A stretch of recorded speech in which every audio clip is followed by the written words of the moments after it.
AP శాసనసభ ప్రాంగణంలో 80వ స్వాతంత్ర దినోత్సవ వేడుకలు వైభవంగా జరిగాయి. శాసనసభ స్పీకర్ అయ్యన్న పాత్రుడు జాతీయ జెండాను ఎగురవేశారు. అనంతరం అల్లూరి సీతారామరాజు, ప్రకాశం పంతులు, ఉయ్యాలవాడ నరసింహారెడ్డి వంటి మహనీయుల త్యాగాలను ఆయన స్మరించుకున్నారు.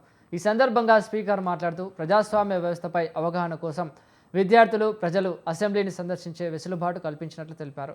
అలాగే రాజధాని అమరావతిని అత్యుత్తమ నగరంగా తీర్చిదిద్దేందుకు ప్రభుత్వం కృషి చేస్తోందని, ప్రజాప్రతినిధుల వసతి కోసం 300కు పైగా క్వార్టర్ల నిర్మాణం పూర్తి కావచ్చిందని స్పీకర్ అయ్యన్న పాత్రుడు వెల్లడించారు.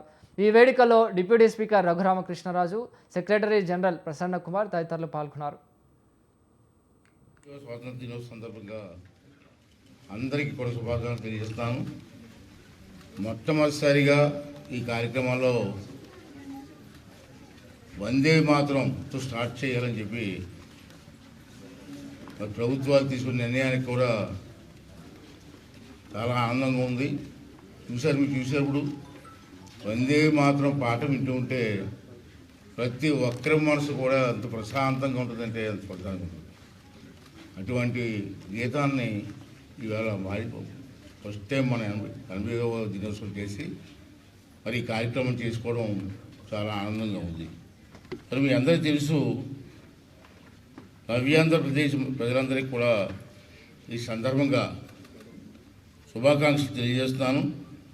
ఈరోజు మనకు అత్యంత పవిత్రమైనటువంటి గర్వకారణం అనేది మన జాతీయ పతాకాన్ని సగర్వంగా ఎగరవేస్తున్నటువంటి మహోన్నత సందర్భంగా భారత స్వాతంత్రం కోసం తమ జీవితాలను అంకితం చేసినటువంటి మహనీయులు, అమరవీరులు అందరికీ కూడా హృదయపూర్వక నివాళులు అర్పించవలసిన అవసరం ఉంది. దేశవ్యాప్తంగా చేస్తున్నారు. ఎందుకంటే ఈ స్వాతంత్రం తీసుకురావడం కోసం ఎంతోమంది మహానుభావులు ప్రాణత్యాగాలు కూడా చేసే సంగతి మాకు తెలుసు. మరి వారి త్యాగాల వల్ల ఈవేళ మనం